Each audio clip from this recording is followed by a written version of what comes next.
Ladies and gentlemen, welcome back. May I please request everyone to settle down? Trust everyone is well fed and watered and ready for what is infamously known as the graveyard session, the post-lunch session. I have every confidence, however, that the business session that we've got lined up is going to wake us all up. This business session discusses the very important topic of collaborative horizons, unlocking customer expectations. Please join me in welcoming our moderator for the session, Mr. Satish Lakkaraju. I would also like to call upon our eminent panelists. We have Dr. Ajay Sahai, DG and CEO, Federation of Indian Export Organization. Dr. Sahai will be joining us a little later. I'd like to call next Ms. Tia Bhadari Mohan, Director, Ocean and Air Transport Planning at Electrolux. May I please request everyone to give a big round of applause for Ms. Tia. Tia has over 2 decades of experience in the logistics and supply chain industry. An economics graduate with a business major, she worked in logistics service providers before moving to Electrolux. Next, please give a round of applause to Mr. Alok Kumar Singh, Director, Global Logistics and Warehouse, VVDN Technologies, a dynamic professional with an impressive 16-year track record across various industries. Alok's expertise spans global logistics, trade compliance, supply chain management, distribution, and warehouse design. Please give a round of applause to Mr. Aram Lee, Country Head, Samsung. With a 500,000 square foot warehouse in Noida, Samsung handles over 40,000 TEU per year. Prior to this, Aram was with DHL Global Forwarding, India and Korea, managing the intra-Asia Korea trade lane. A huge round of applause for Mr. Ramesh Mamidala, Head of Cargo Commercial for Air India Limited. Mr. Mamidala has a wide-ranging air cargo experience working with international airlines like Emirates Sky Cargo and Qatar Airways Groups. To take the session forward, Satish, I hand over to you.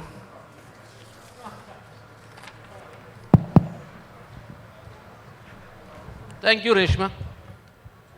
I'm back again. I had no other option, but I had to do this session. But I know post-lunch session, like Reshma said, is normally a difficult session, but I can tell you that we'll make it so interactive that you will enjoy the session. For a reason is that it's an important topic in pertinent to understand the customer's expectation, the carrier's expectation from the customer, and how do we grow the air cargo in the process. So that's the ultimate aim, that what we want to achieve out of this session. And the importance of air cargo, we will make it more easily viable and visible to you by playing a video which should have actually been played in this session, and then I will start the session. So I'll not take further time, but can the team play the video, please? The echoes of commerce have resonated from the dawn of civilization, starting from the humble beginnings of the barter system. In this primitive yet essential method of trade, goods changed hands based on mutual needs. It was local, it was regional, but it laid the groundwork for something grand. The barter system, with its humble beginnings, paved the way for global commerce. It laid the foundation for the interconnected world we live in today. As civilizations advanced, so did their trading methods. Goods once confined to local markets now embarked on journeys across vast oceans and continents. Ships and trains became the vessels of commerce, carrying the treasures of one land to distant shores. The 18th century marked a pivotal moment in logistics history, spurred by the Industrial Revolution. By the 19th century, industrialization fueled a growing demand for transporting goods over greater distances and at increased speeds. And finally, in the 20th century, the concept of using planes began to gain traction. If we compare the GDP growth between the year 1000 and 2000, the massive growth in the 20th century can be attributed to the emergence of aviation. In the last century, air freight has grown systematically, witnessing a remarkable change in the economy. The advent of air cargo fueled global businesses at a rapid pace. The increase in air cargo not only facilitated better movement of produced goods, but also created space for more production. Faster availability of products led to increased demand, contributing to the global success of businesses across various sectors. This shift was catalyzed by the emergence of express parcel carriers and the rapid growth of the internet, which transformed air freight into a more accessible and reliable option for importers and exporters alike. Air cargo came in as a solution to empower supply chains, fuel operations, and energize retail. For example, use of air cargo has helped Zara ensure an agile and responsive supply chain, so the latest trends hit the shelves faster. Young businesses started looking at air cargo to take the next big leap. Air cargo assures timely delivery, reliable timelines and less warehousing, lighter packaging, and lower insurance costs. The deliveries are swift, handling seasonal spikes is easier, and because products reach shelves faster, they enjoy better sell-life. Restocking is also faster, and the logistics are trustworthy. Air cargo is now an obvious choice for businesses looking at worldwide reach and newer markets. Today, as India stands on the cusp of an enormous economic opportunity set to be the third largest economy by the end of this decade, a faster supply chain connects us to consumers and businesses worldwide enabled by global corporations, free trade agreements, regulatory interventions, and advanced logistics. So if you have a great product and a promising market, what will propel your business? What will optimize inventory management by reducing lead times, meaning less capital tied up in stock and more agility in responding to market demands? What will help your business to global markets, expand your reach and tap into new customer bases, positioning your products on a global stage? Air cargo, a solution that empowers your supply chain, fuels operations, and energizes your retail. Let your dreams take wings with air cargo. So we'll start with Aram, because let me give the opportunity first to the customer to really voice out, because we come to the carrier a little later, because it's more that the elephant in the room is the customer. And the whole purpose for which we're trying this session is basically to see how do we make that customer very comfortable. So may I ask you, what is the percentage of air cargo that you as an organization use to ocean cargo? And if you're using a larger percentage of air cargo, what are the reasons for that? Okay, so we are using 93% of air cargo and 3% by ocean. So reason is that, so like if I am importing shipment from air, it will have a less transit time.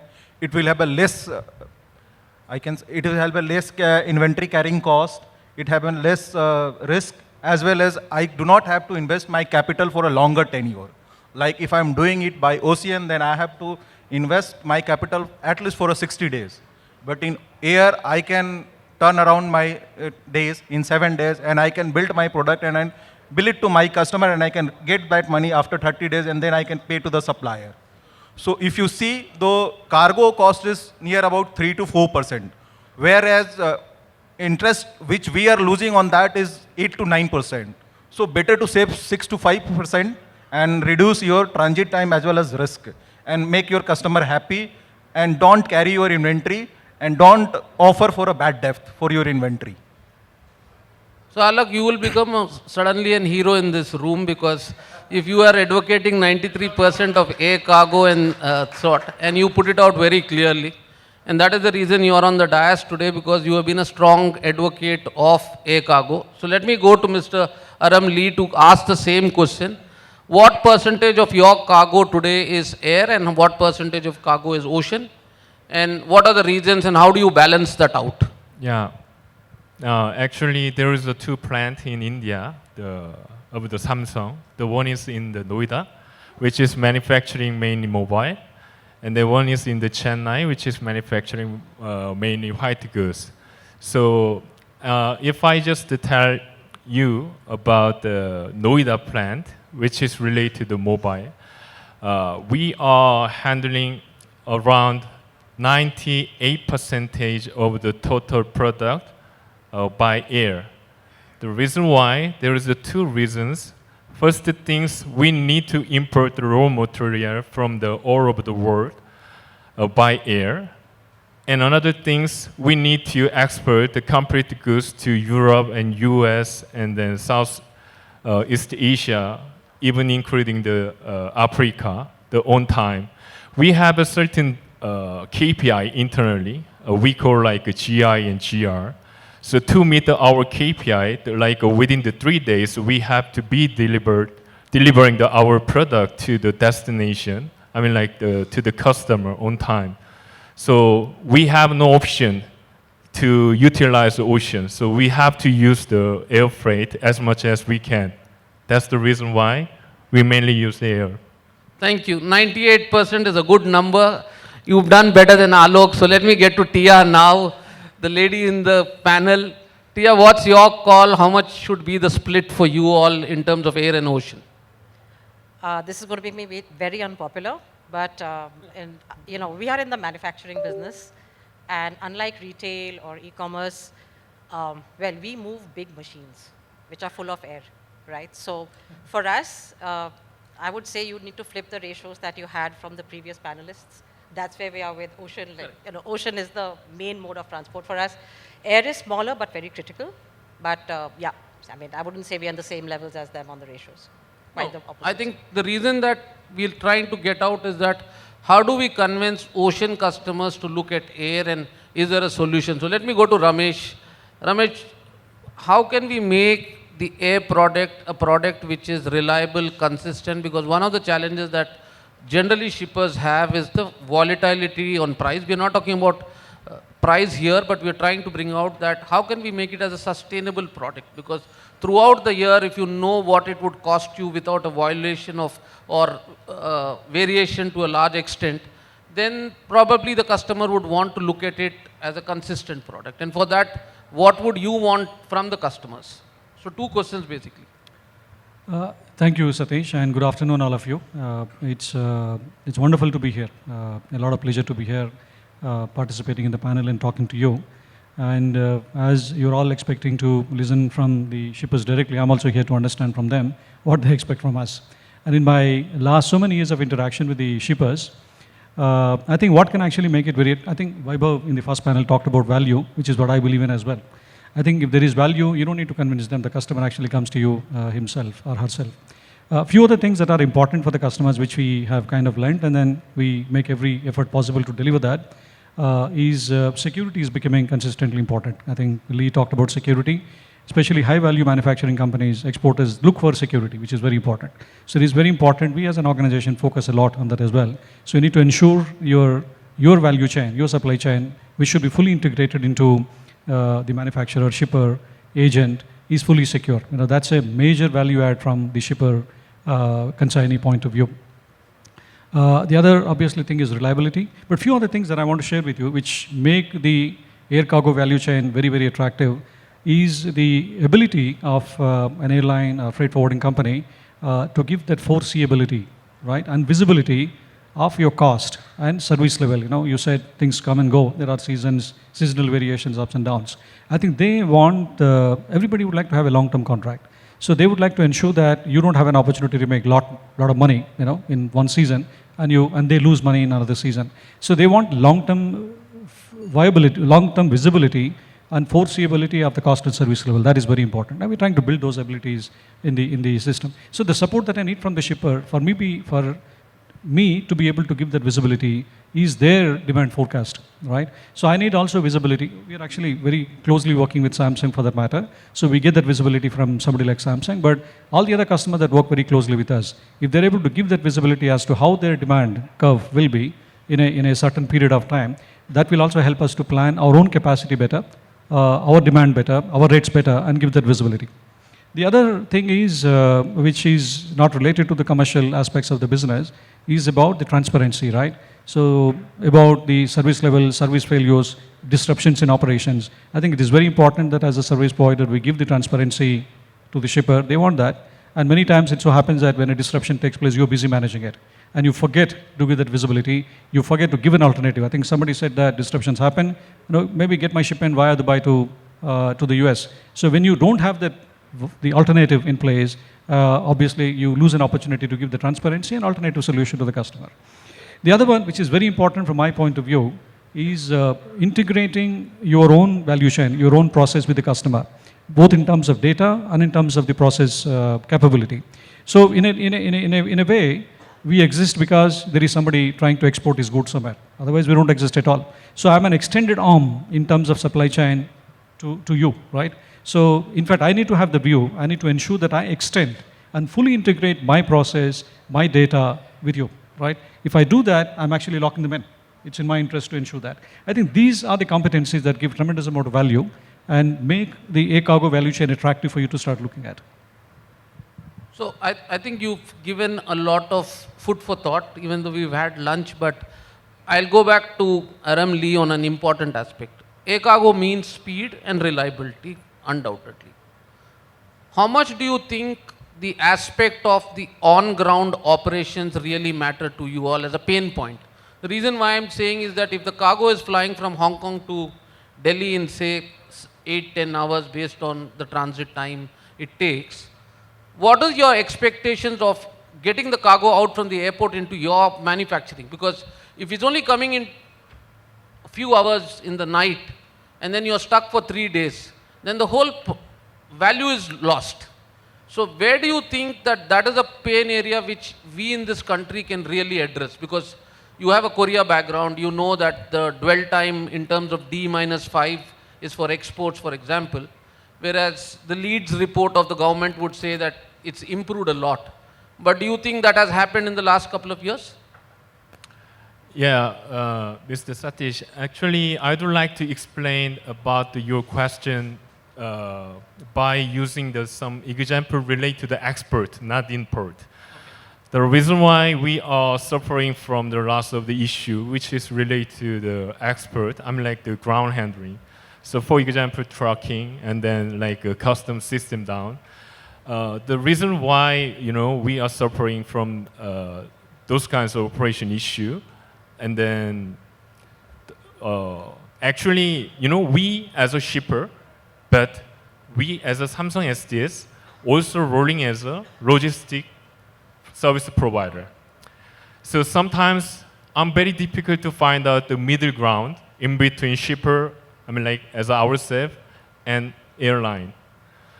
Because, airline always just is looking forward to getting some, volume visibility, right? Based on our SOP.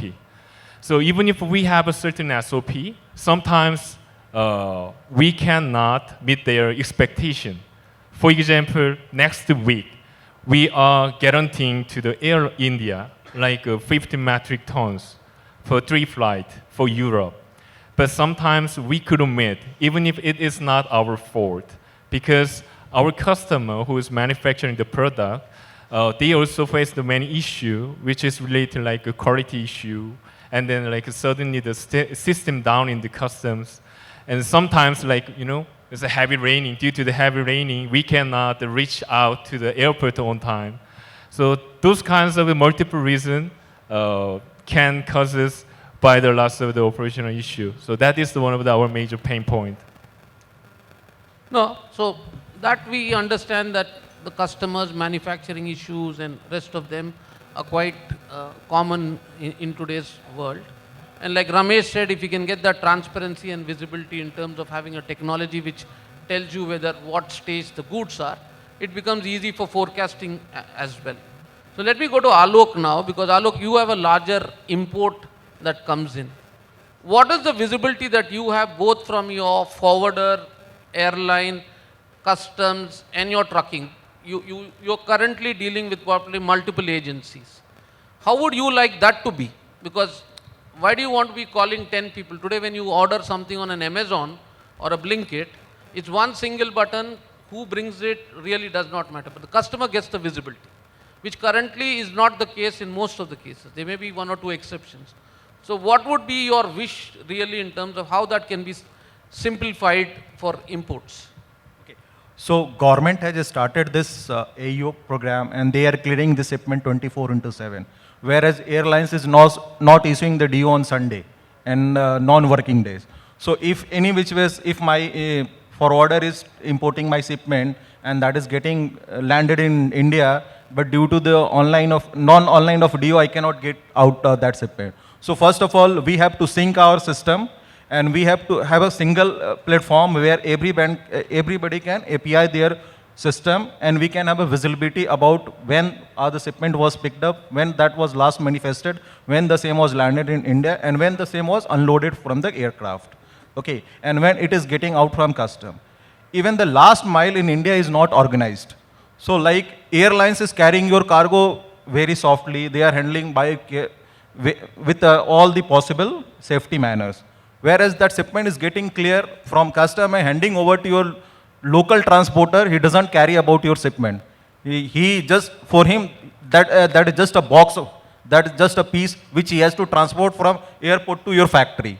So you are carrying my product safely from the overseas, but that is getting, I can say, tampered while transiting from airport to the factory. So we need to understand that that is also integral part where we have to think about the last mile delivery, and customer has to understand if they wanted to make money and they wanted to prevent their losses, they have to spend some money in the local transportation as well, and that should be on an organized manner. For me, we are having, the airlines is having the trusted partner for the last mile delivery as well as the first mile pickup. So I can say we all should have an API integration, we should have an AI, ML, so that people have a visibility. Likewise, you told Amazon, I'm placing an order, I have a visibility where my shipment is. But if shipment is getting offloaded, your freight forwarder is not able to answer because he is dependent on some other agent. So we should have this clarity and API integration in the system. No, good. I think you brought out one very important aspect is the 24/7. On paper, it looks 24/7, but if companies have to run their operations 24/7, it becomes difficult technically. And then you rightly said on Sundays, if the DO has to be issued, while it can be done online, but sometimes people are not available. Can that be automated as well as an option of saying, you do have an option in, say, Amazon or in MyGate, for example, you can approve the delivery. You know, so that is an option that we should really explore in terms of you pre-approve it as the shipment comes in, you get the DO by default and you don't need to chase anyone says the IGM completed and the flight check has been completed.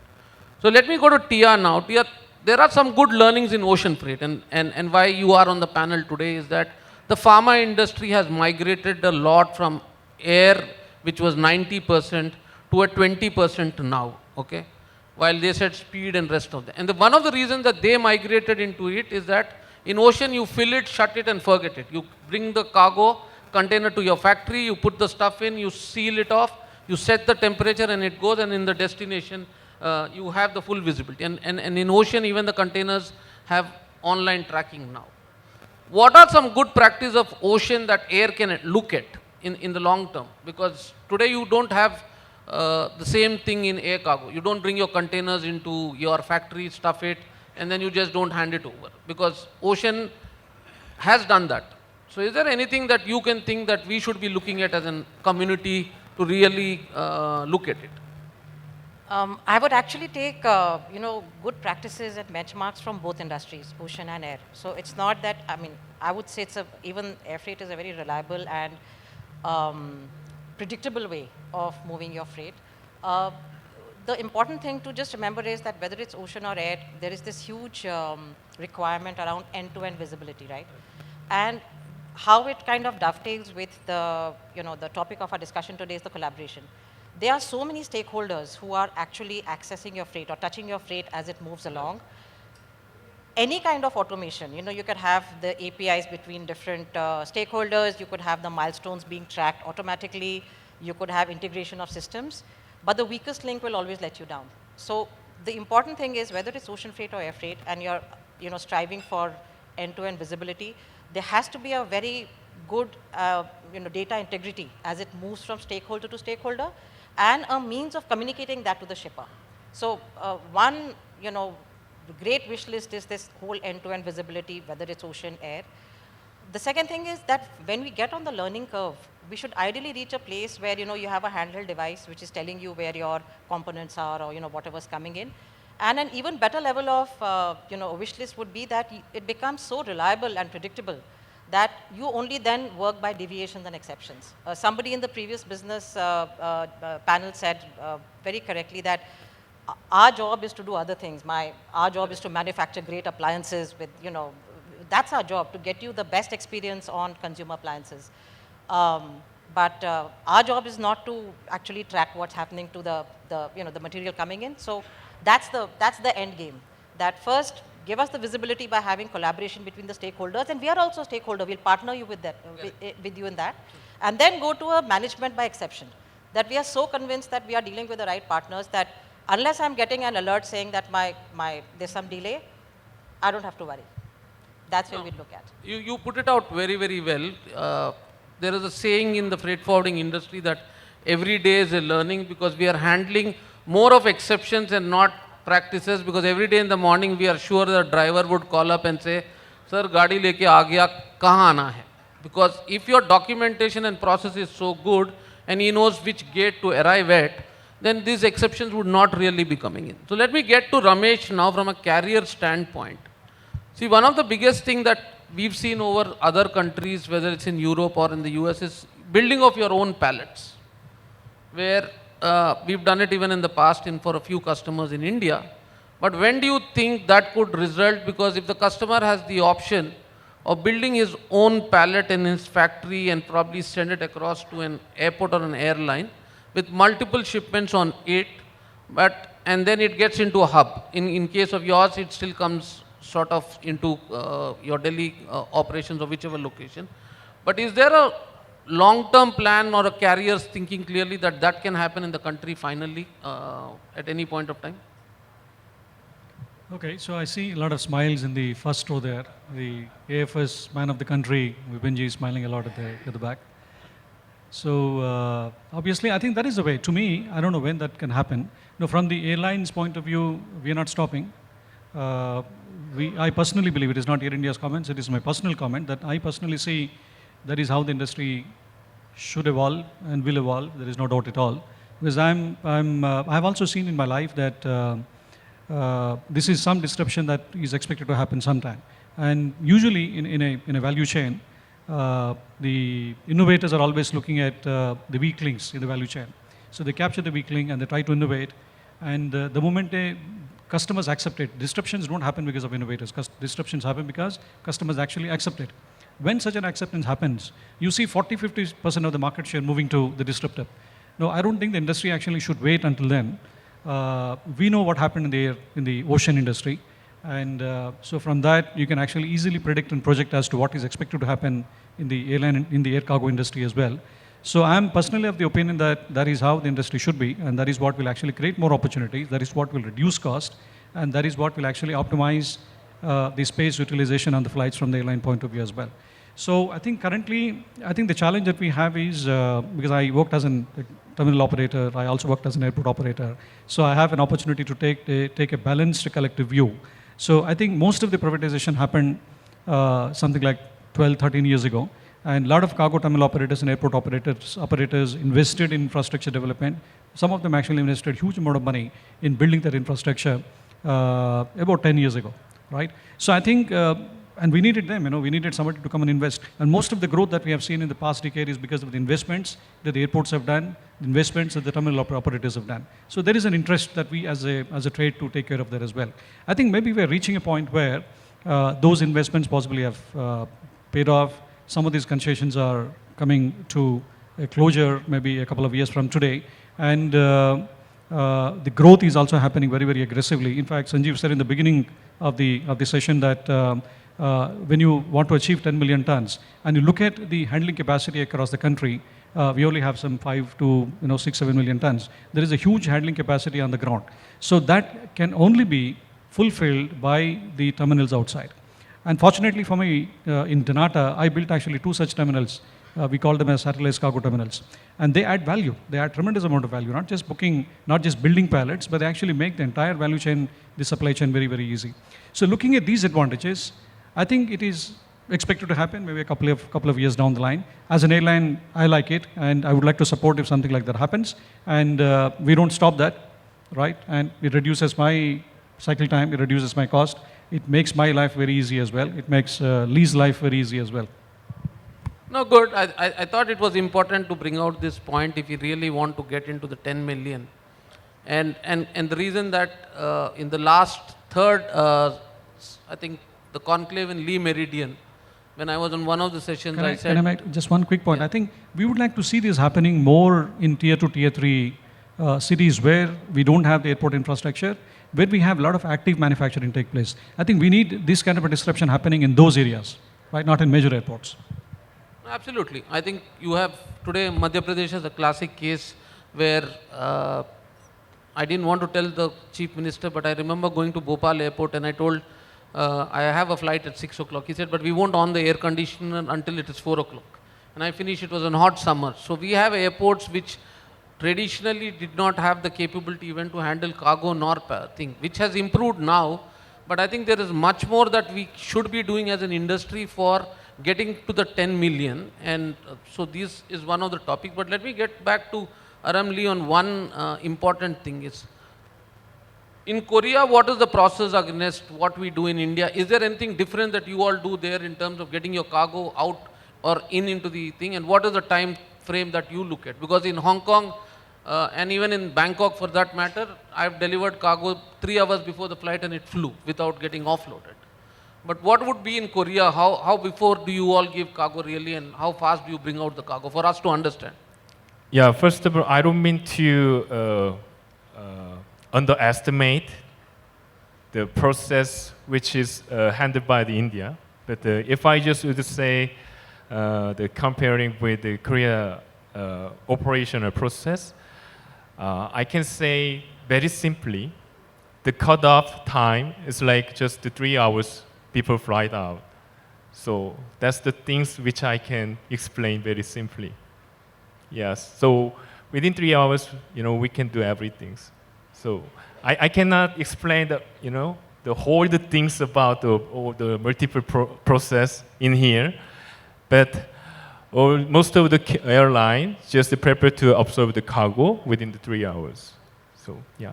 No, the reason I'm asking you this question, there is no comparison, but India by itself is multiple countries in itself, because the conditions in which we operate are very, very different from each state and each airport. It's not a comparison, but if there's a best practice in some other country, for example, in Singapore, it's a single system in which everyone can operate. The freight forwarder can operate and the airlines can operate, and you're sitting in the zone where you build your pallets and hand over. That's a long way that India can get to it because of multiple reasons. But there are good developments that have happened in that. But if there's something that is there in some other country, we would probably want that, recommend it, and that's what ACFI does basically, of doing the best practice, and which is why the pillars are there. So, but let me get to Alok now. Alok, I understand your business because I've been involved and seen it quite short of time. How critical for you is your visibility aspect? In sense, if you have on a scale of 1 to 10, there are a wish list of various ratings that your cost has to be low, speed has to be there. But how would you rank visibility as one factor? If a forwarder tells you, look, I've got the best of the technology, as good as Amazon, would you rate him higher than anyone else, and how would you put that benchmark against a price?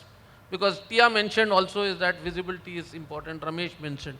But what I see from an Indian customer standpoint, when I go with technology, I'm just thrown outside, and ultimately it boils down and says, I understand you have the technology, you are on cloud and all that, don't be on cloud 9, come down and tell me what's the price. Because this is quite common, and technology people don't come cheap, they come at a price. So how important is this aspect of visibility for you all? So it is very much important for us, because if you are having visibility, you can plan your production. Okay. So hold your production is really a loss-making thing. So rather than if you are having visibility, you can plan your production, you can stop your manpower to be idle. If I do not have a visibility, I'll keep informing my production team that shipment is coming. I don't know, it will take 2 hours or 3 hours. Neither they can plan anything, nor they can ask their people to go back to the home. So if you're talking about the visibility, if you are having a visibility, you can reduce your operation cost, you can increase your productivity, and for that you have to pay the money to the service provider. So customer has to see a larger picture rather than a smaller thing. So like if somebody is giving prediction, if somebody is giving visibility about your shipment, if somebody is telling that your shipment is like this, it will be gate connected, it will be land here, then we will deliver to you. So that is very much important for me, rather than somebody saying that we'll hand over your shipment in a shorter time with a cheaper price. So eventually that is a more costlier than somebody is giving me visibility and somebody is giving me information about my shipment. Good. So I think I've got the answer. So let me ask Tia now that we are seeing the Red Sea disruptions. We are seeing containers getting stuck in ports with congestion now, and what people estimated that it will be solved in 1 month, 2 months, whatever. What is that we as an industry could do to manage these disruptions? Because now if you ask someone, do you think you have an answer for your Red Sea? We are not too sure. Sort of it. So is there a way that we all can manage these disruptions, because COVID came in, tomorrow something else will come in, but is there technological way that we can handle disruptions really collaboratively? Yeah, so I think one really important point that needs to be reiterated is that technology is very important, and we are, I mean, if nothing else, the pandemic showed us that the importance of going digital, digitizing paperwork, automation to track. The one important thing which is a cornerstone of a successful shipment is the actual on-ground operations, right? And I think as an industry, especially on the air cargo side, there's already a lot which has happened to deal with these disruptions. And we had a lot of talk about the multimodal options prior to this. One way to actually approach this is to stop thinking of air freight as, the most expensive way of transferring goods from A to B in a quick, reliable transit time. We've already seen that via air freight, you can have, differentiated parts of air freight. You could have deferred, you could have standard, you can have expedited. Then, you offer a spectrum of services which go from pure air and go into a slightly multimodal. Sea air is well known. We've had instances where, you could have a deferred air and a sea air at nearly the same price point. So the solutions are there. I think it's very important for service providers and the industry as such to make it very evident to shippers and other stakeholders that this is available. These are the price points, these are the transit times, and now you make a decision on, how long do you want your inventory on sea, or how long you want it caught up versus what decision to make. So it's about also sharing information transparently and putting it out there so that people like us can know better. No, brilliant. I think very, very good points. Really, I think an eye-opener for some of us is that we have not branded air cargo in the right form and shape. So our packaging has a problem. We have to fix it. That is the message you've clearly given, that you have the option of air and sea, sea and air, deferred services, longer transit times, which then will encourage all of us and not look it like a standard product, is air is expensive and ocean it is. So I think it's consolidation, and you spoke a lot about it, and you come from a good freight forwarding background as well. So the pleasure of that is very, very evident, and innovation can be seen at its best. So let me go to Ramesh now, and what would be you as an ACFI and probably an airline is that she's set the tone now. Is there something else that you think we should be innovating quickly? Because we spoke about technology, we spoke about transparency, we spoke about the deferred product, but then I also asked about building the old pallets. Is there anything else that you can think we should prioritize as ACFI now? I think what comes to my mind immediately is the regulatory framework. I think we've been talking about since morning. I think given the changes that we would like to see in the industry, in the trade, and the growth that we would like to achieve, there are still a lot of roadblocks that we need to address, a lot of regulatory related changes that have to happen. Many things have changed over the last 1 decade.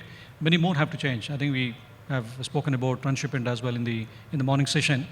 We as an airline, we are actually very interested in getting some policy changes implemented as soon as possible to make several airports in the country transshipment hubs. That's one example, but many other examples as well on the security, on the customs side, and on the processes within the airports as well. So one big thing, in addition to what Tia talked about, is as a trade body, ACFI needs to work actively, is to make some of the very critical, important regulatory changes done and implemented to be able to achieve these 10 million tons within the timelines. No, great. So let me go to the last round of one thing is, Aram, if God came and asked you one wish and said, what is that in the air cargo industry you want me to change, then what will be that? Is it really last question? Oh, I'm very happy. So, actually, it's my first time be like such a big event as a representative of the Samsung SDS.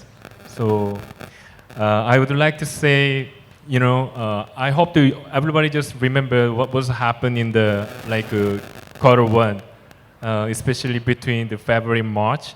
There was, the big chaoses, especially for the all the player related to the air, business. At the time, we are very much suffering from the getting the space and then, increment of the rate due to the some issue. Some cargo from the Bangladesh, right? So at that time, we are the one of the main big team. Because we normally we are handling 25,000 metric tons per year, the in and out from Noida. So, and then at the time that we have a certain particular target related to the PRI. So we need to struggle to meet the target for the PRI. But there was some issue which is operated by the garment industry. So it was really, really hard for us.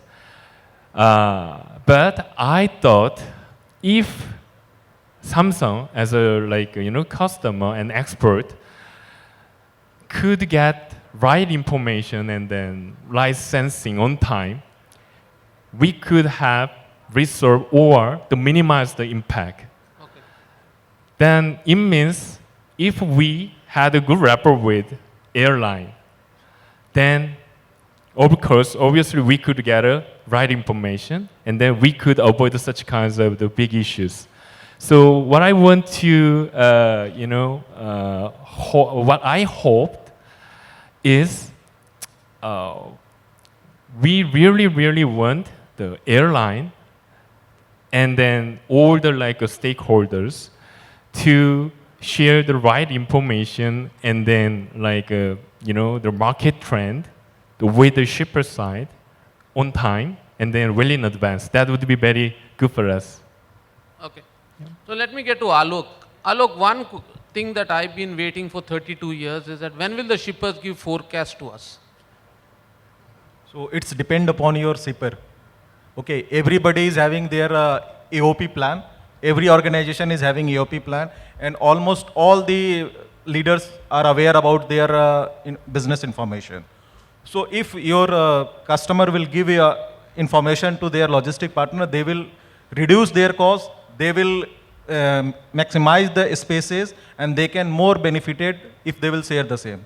So if you talk about me, I am sharing 30% business volume with my partner, 70% I am keeping because that is also depend upon the business to business. Whether that business will get switches, that business will postpone. So if importer will share their forecast with their trusted partner, they will be benefited and I can easily share. But yeah, I cannot commit you that this much of business I can give you, but I give you the visibility that I am having this much of business. If you'll give me solution, I can go with you. And that will help you to build your base load. On the basis of that, you can give me benefit. Alok, you should actually be the brand ambassador for air cargo, honestly. Because I worked with you and I know how your forecast comes, and I was always thinking that when Yash asked me, can we get someone who can really vouch for air cargo? I think you and Aram were probably, and Tia came in because of the insights you could bring into it. So Tia, what's your take that we as the freight forwarding industry is not doing today? In sense, there are a lot of things we are doing, but is there anything that we are not specifically doing which probably from a shipper's point of view you can tell us? Actually, I think we've had very good experiences. I've had great service providers. We are using Freightos as a platform on automation.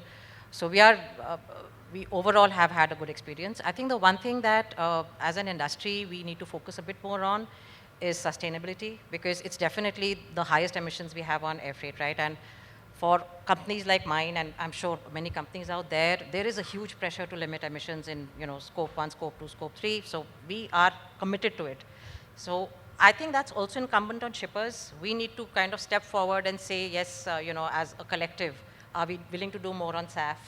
Are we willing to pay more in case it's about electrification of the last mile? So it's got to be a joint discussion. But in all this, talk about expanding the ways of doing, air freight business, this is one thing we need to focus on as stakeholders. No, brilliant. So let me go to Ramesh now from a carrier standpoint. What is that you want probably an industry to do? It's not specific to the shippers here or whatever it is that. Because today also you know that we are fragmented in many ways. 52% of the industry is still small and medium forwarders. In sense, if they are large forwarders who are there, they still don't run the whole business. Because if you look at your people of the number of IATA agents and the rest of them, you will see that fragmency in there. And if you walk into Mahipalpur, you will see more fragmency to understand their runner. And deploying technology for them is not easy. Because if it's a large company, then you can put up a lot of things. But is there any collaboration that the ACFI or any other organization can do for everyone to start using technology? Because if you're talking about collaboration, then it can't be that a few people do it and a few people in the industry don't do. Because we don't have 100% compliance on airway bills in certain cases, but in certain cases you have it. So your take on it before I throw the floor open. Okay, I think my view on technology is that's a new baseline, right? I think you need to have the technology to run the industry. Anybody that doesn't have will become obsolete very, very soon. Two things come to my head. One is, more than technology, I think a lot of activities in the air cargo value chain will continue to be manual. I think we need to bear that in mind. How much of our automation, how much of our technology that you bring in, a lot of these activities that we currently do at the airport, with the freight forwarders, with the airlines, unfortunately will continue to be manual for some time to go, maybe a decade or so. So the problem that I see today with the growth that we have in mind is the availability of skilled manpower. I see that problem today with every stakeholder in the industry that is trying to grow, right? I see that problem with myself, right? So, for example, over the last 1 year, we as an airline, over the network, we have recruited about 250 people. And I would have possibly interviewed 1,000 people over the last 1 year. So there isn't skilled manpower at all. And that will possibly become a big problem and hit us like a tsunami if we don't do something sufficient. Then I think ACFI, we've done enough over the last decade or so. We possibly have to play a bigger active role to bring in the skilling, bring in the training competency within the industry to scale up the trained manpower. If you don't do it, I think that will actually become a very big hindrance for the growth of the industry. The second thing is, more number of agents doesn't bother me. I think that is how the industry has been. Very, very likely that is how it will continue to be. There will always be opportunities in terms of consolidation at the top end, but in the medium and the bottom end, you will have a lot of players, which is good for the industry because they bring the cost down. The transaction cost will be much lesser. They're more flexible, so on and so forth. I think it is good for the industry that we have so many agents in the industry. While that is so, the problem is the medium to the small-sized companies, unfortunately, don't make a big margin. As a result, they can't invest in technology. There again, I think the trade bodies and some initiatives have happened in the past in the form of cargo community system. Many people globally have done it as well. I see that there is an opportunity for somebody to seriously invest in a comprehensive cargo community system that also has a little bit of basic freight forwarding functionality. So even if somebody doesn't have a system, the guy can actually run his company, run his freight forwarding business using that functionality in the cargo community system, which also gives him the capability to interface, seamlessly interact with the other stakeholders in the business. I think these two, obviously, ACFI can do. You know that we have got many things in place to make progress on these two initiatives. Thank you. And Yash just told me the time is up. Yash, do we have time for 1 or 2 questions? Okay, 1 question. Anyone who wants? Okay, good. I don't see any hands. So, yeah, great. So, thank you for my panelists, and I think they deserve a big round of applause, definitely, for bringing out the best collaboration, really. And I hand it over back to Reshma. Thank you, Satish. Thank you to all the panelists. May I please request Mr. Viraj Vora, Director, Continental Carriers, and Sakshi Gupta, Country Manager, India, for Air Logistics Group to please come to the stage and felicitate our panelists and our moderator.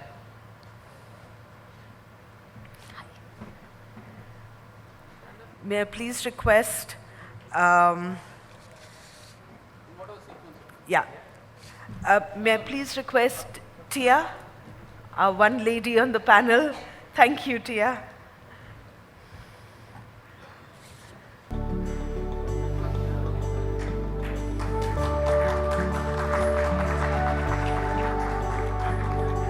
Ramesh.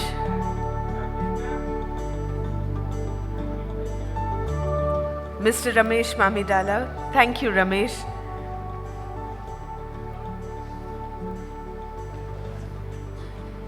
Mr. Aram Lee.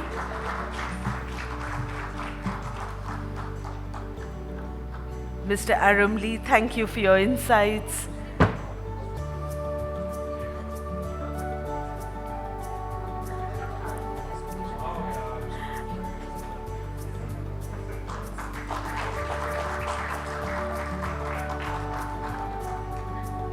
And Alok.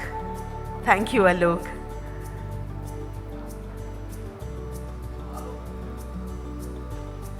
Last